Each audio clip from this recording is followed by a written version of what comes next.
Imagine this. You wake up tomorrow, check the news, and find out your country's leader, the president, is now called a governor. What would that even mean? Yeah, like, is it a step down? Or is it hinting at something, well, much, much bigger? Exactly. Could it be some kind of massive change, something that could reshape a whole continent? Uh-huh. Welcome to the deep dive. Today we're plunging into, well, a really historic proposal emerging from Africa. It's this vision for a complete overhaul of governance across the continent, spearheaded by the African Union, or AU. And our source for this is pretty interesting. It's a transcript from Supreme Africa Breaking News. The title grabs you. Breaking. African presidents now called governors, what this really means. Right. So our mission today is to unpack this, this really bold vision. We want to understand what's driving it, explore what it might actually mean for millions of people, and basically give you a shortcut to getting up to speed on what could be a really pivotal development. Sounds good. It's a big topic. It really is. So to really get our heads around how big this proposal is, I think we first need to talk about the power these leaders currently have. Let's unpack that current situation first. Okay. And it's fascinating just how much authority often rests in that single presidential office in many African countries, and frankly, around the world, too. Yeah. The source breaks it down into about 6 key areas. 6. Okay. First up, executive authority.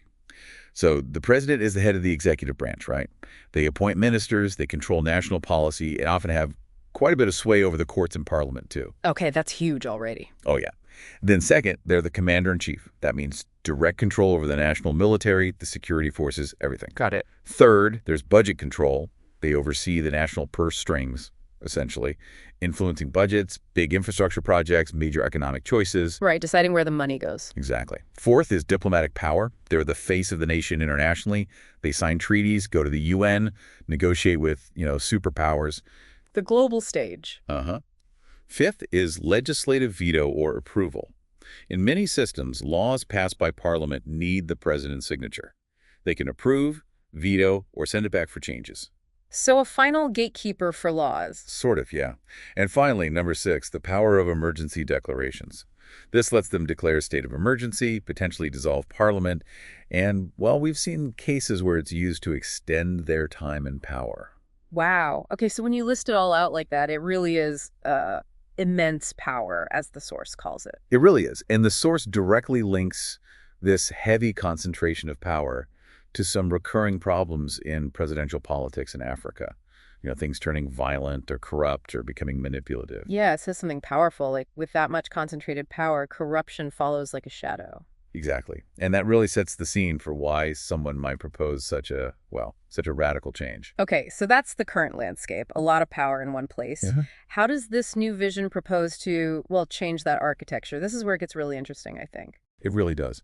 So under this proposed One Africa government, the idea is that national presidents would actually relinquish the title of president. Relinquish it. Yeah, and take on this new role, governor of their respective states. And the source stresses this isn't just fiddling with job titles. Right, not just semantics. No, it's described as a complete reshuffling of power governance, a whole new structure. Okay, so what does this new structure, this new power pyramid look like? Well, at the very top, you'd have the African Union president. This person becomes, according to the source, the most powerful political figure on the continent. Wow, more powerful than any national leader currently. That's the idea.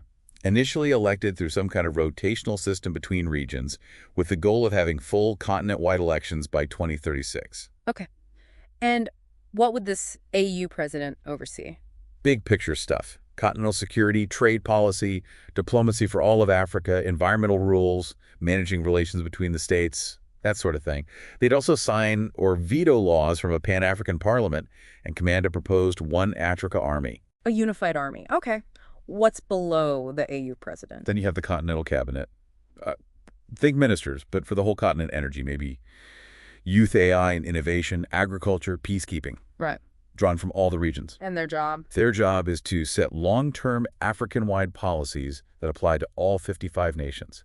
So overarching strategy. Right. And then where do the former presidents fit in, the new governors? They're at the base of this new federal structure, effectively. Their role becomes administering their local state.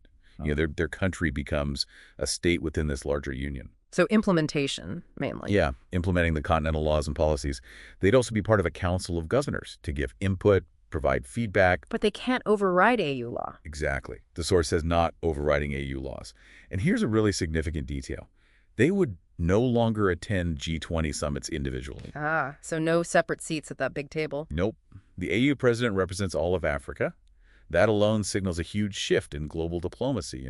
Absolutely. Okay, this is fascinating structurally, but for most people listening, the big question is probably going to be, okay, fine, but what does this actually mean for me, for the average citizen? Yeah, totally valid question. The source paints a picture of streamlined governance, continental protection, and a united economy. Those are the headlines. So what are the specifics? What tangible benefits might someone see? Well, the source lays out a few key things. First, free movement. It says no more border frustration. The vision is you could travel freely, say, from Zambia to Morocco, from Nigeria to Ethiopia, using just an African identity card and some kind of common visa system. That would be a big change for many. Huge. Second, one currency, one market. It talks about setting the stage for a single African digital currency, maybe by 2030. A digital euro, but for Africa. Kind of, yeah. And the goal here is ambitious. It's about reducing dependency on USD or euro for trade. It's trying to build economic sovereignty. Which could really shake things up globally if it works. Potentially, yes. Huh. Third, Pan-African jobs and education. The idea is AU-wide recruitment drives for all sorts of jobs. Teachers, scientists, soldiers, engineers based purely on merit, not which country you happen to be from. Opening up opportunities across the continent. That's the vision. And fourth, unified military protection. Citizens would be under one military shield. The stated aim is to stop coups, terrorism, and, interestingly, foreign-backed rebel groups. So collective security, that's a powerful promise. It is. It paints a picture of a much more integrated and perhaps secure life for the average person. Okay, this all sounds, well, transformative, but let's be honest. Asking current presidents to give it the title, the power, the global stage. Yeah. That's a monumental ask, isn't it? What exactly are they expected to surrender? Oh, absolutely monumental. And the source gets specific about what powers national presidents or governors in the new system would lose. Like what? Okay, first, national control of the Army Command. That goes up to the continental AU structure. Gone. Huge. Second, sole control over foreign policy.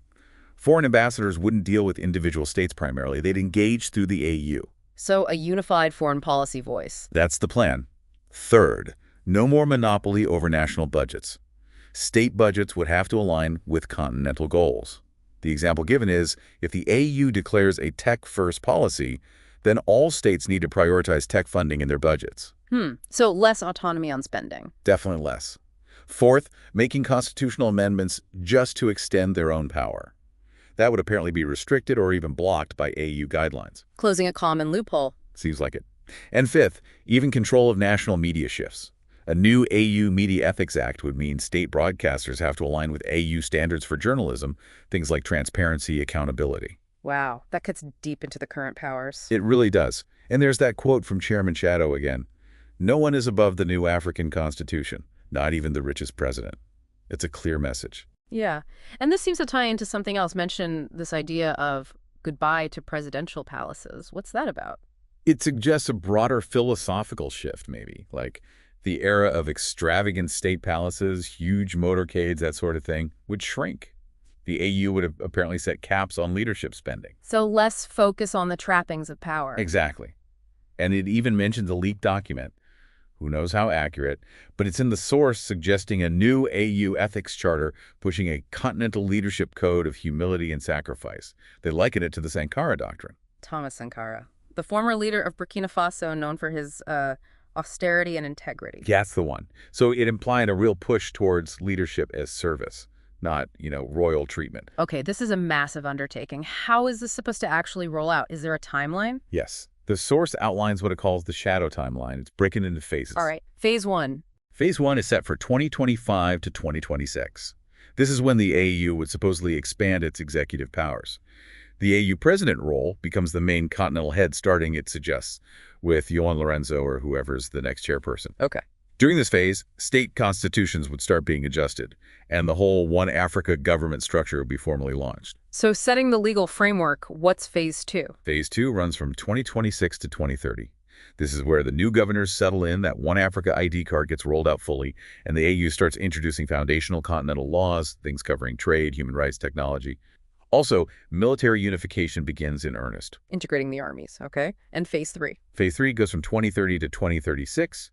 This is when the single digital African currency is expected. The framework for AU-wide elections gets finalized, and the big milestone is at the end. First Pan-African elections in 2036, where Africans vote for one leader together. 2036. One person, one vote across the entire continent. That's quite something to envision. It really is a long-term plan. Now, with all this talk of unity, continental laws, a single president, a natural worry might pop up. People might ask, hold on, will my country lose its identity? Will our culture get washed away in this huge union? That's a really important concern, and the source does address it directly. It offers reassurance. What does it say? It says the goal is not losing identity, but gaining unity. The idea is that each governor, each state, would still be responsible for preserving its national culture, its languages, its values, but just operating under this shared continental umbrella. So unity and diversity, essentially. That's the pitch. It's about strength in numbers, not erasing individuality, to use this analogy. Oh, yeah. Nigeria is still Nigeria, Zimbabwe is still Zimbabwe, Ghana is still Ghana.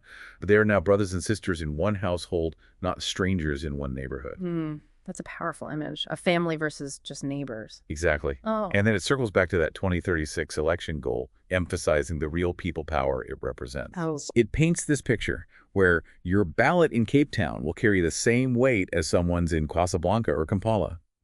It mentions using digital voting, mobile ID validation, third-party audits. Trying to build a really robust, fair system. Yeah, aiming for, as it says, no more power games, no more dynasties, no more military manipulation, one Africa, one vote. That's the ultimate democratic promise here. It's a compelling vision, you have to admit. The source also includes some reactions from people on the ground, doesn't it? It does, yeah. Gives a bit of a flavor of how this idea might be landing. What are some examples? Well, there's Nettie, described as a student in Gaborone, Botswana. She apparently said, so you're telling me we'll have one leader that sounds like healing, not control. Interesting. Healing, not control. Yeah. Then there's Daniel, an entrepreneur in Lagos, Nigeria, quoted as saying, it's about time we stopped being 55 divided hustlers and became one united force. Captures that economic unity aspect. Right. And one more, Mama Chipo, a retired teacher in Masvingo, Zimbabwe. She had this perspective. Governors must remember this isn't a downgrade, it's a redirection. A redirection of purpose. That's insightful. It is. And all these quotes seem to feed into the source's overall framing of this as, well, as a peaceful revolution. Peaceful revolution. How so? The argument presented is that, for perhaps the first time on this scale, African leaders are being asked to surrender power willingly, not because of war or sanctions or coup. But because of a shared belief. Exactly. Because, as the source puts it, they believe in something bigger. They believe in us. They believe in Africa. It's quite idealistic language. It really is. It says something like, we are not creating kings, we are redefining leadership. We're not creating chaos. We are engineering clarity. Yeah, it's very purposeful language, framing it as a deliberate, positive construction, not disruption. Wow. Okay, so stepping back, this is just a monumental proposed shift. We're talking decentralizing power from presidents, unifying economies, creating a unified military, common identity cards, maybe even a single currency, all across Africa. It's arguably one of the most ambitious political projects proposed anywhere in the world in recent times. A complete reimagining of a continent's structure. It truly is a vision for a fundamentally transformed Africa. Definitely. And while this deep dive, drawing from the source, has really focused on that potential for unity, for peace, for progress, it naturally brings up a big question, something for you, the listener, to think about. Okay, what's the thought?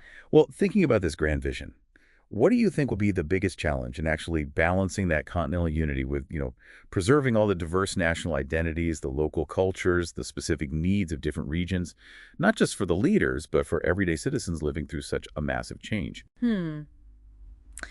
That's a really crucial tension, isn't it? Balancing the big picture with the local realities.